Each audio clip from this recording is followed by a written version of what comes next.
The Beatles played here. David Bowie changed music on this stage. But for me, returning home to Taunton isn't just about the legends. It's about a piece of my own history that was almost lost. This is where I belong.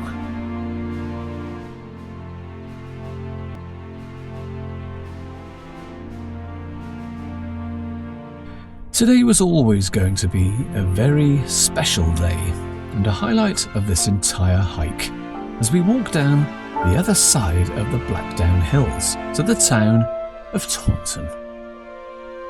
It's where my family is from and where I moved aged 10 years old, so my teens and 20s, my formative years, are all tied up here. So if, like me, you've moved away from the place you grew up, you'll be aware of this special connection and feel a draw to return now and then to reminisce. But this may not be the case for everyone.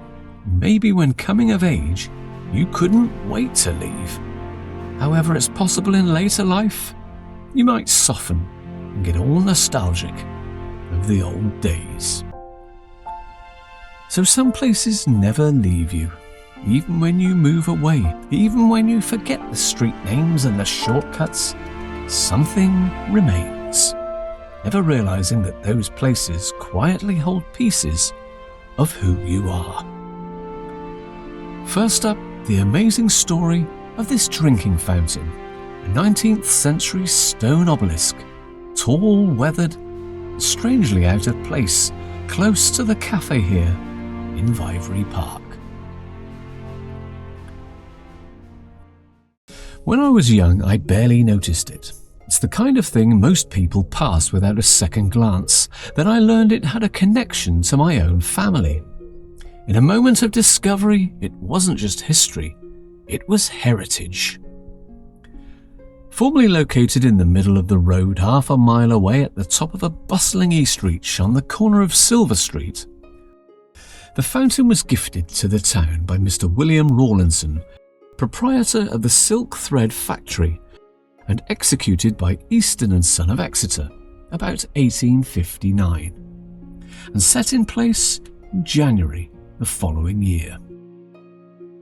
Mr. Rawlinson's temperance sensibilities show his motivation for having a water fountain installed in a vicinity where there were half a dozen or so pubs serving the demon drink.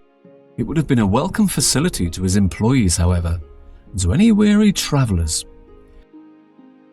Here it's shown at the top of Eastreach Hill. But if you wanted a beer or two, you could pop into the Naval and Military, cross over for a swift one in the Albion, maybe further up a couple in the Racehorse. And if you made it to the top of the hill, here it is in all its glory, opposite the refreshment rooms in number 160 East Street. But the road that bends round into Silver Street out of shot and at number 9, and from the 1880s to about 1910, a baker's shop was kept by my 2 times grandfather Edward Burrows, shown here on the left, and later by my great-grandfather Frederick Burrows on the right. And all their kinfolk for 30 years would have seen this water fountain every single day. And the kids likely drank from it all summer long, playing in the quiet streets and roads of the day. It must have been moved because of modern traffic, not sure exactly when, but sometime after the Second World War. But it's a thrill to touch something used by my old family. I never imagined it had anything to do with me, but history has a way of hiding in plain sight, waiting for you to grow old enough to understand and appreciate it. Remember Frederick Burrows, the baker, and his wife Lillian? They had 3 daughters. They all came along after Frederick's firstborn son, Wilfred Leslie Burrows, born in 1899. Of all the years of researching my family tree, Wilfred has stood out the most. Before I show you the next thing on this trail, permit me to tell his story. Wilfred Burrows grew up, as we've seen, at number 9 Silver Street. There was his mother Lillian serving customers in the shop, and Father Frederick baking bread in the back. There was my grandmother and 2 other sisters. But everything changed in 1910 when Wilfred was only 11 years old and his mother got very ill. His father had to sell the business and move to Grays Road to care for her, but sadly Lillian died 2 years later. Wilfred was kept busy in the Scouts, and at the outbreak of World War I, volunteered for coast-watching duties in Cornwall, after which he was recruited by the Royal Naval Reserve. He was initially assigned as a signal boy on His Majesty's drifter Prosperity, patrolling from Falmouth to Land's End, transferring to become a deck boy. But in April 1916, Prosperity was reassigned to the Adriatic, now patrolled the Otranto Barrage, a line of anti-submarine nets from Italy to Corfu. With U-boats sinking drifter boats everywhere and anywhere, it was a very dangerous place to be.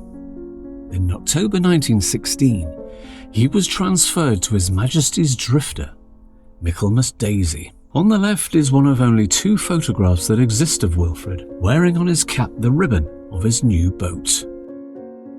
But tragically, on November 26th, while patrolling off St. Maria de Leuca, the tip of the boot of Italy, the Michaelmas Daisy was sunk by a mine, and all hands were lost.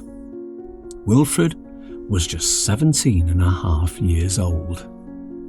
Back in Taunton, the family had only just sent off a Christmas parcel for him when they received the devastating news. And just within the gates of Vivary Park is this memorial. Of all the names carved in stone, 32 were scouts from various troops in the Taunton area. And when we come round to this side, as we pan toward the top, we see his name. Rest in peace, Grand Uncle Wilfred.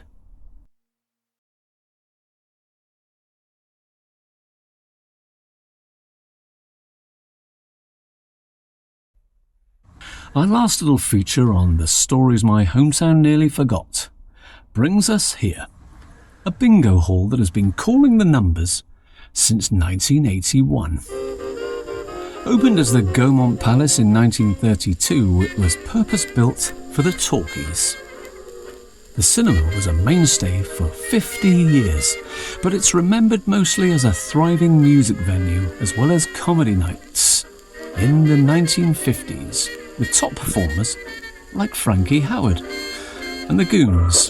It was rock and roll nights with Gene Vincent and Eddie Cochran. The most celebrated night the venue ever had was when the Beatles played here in 1963.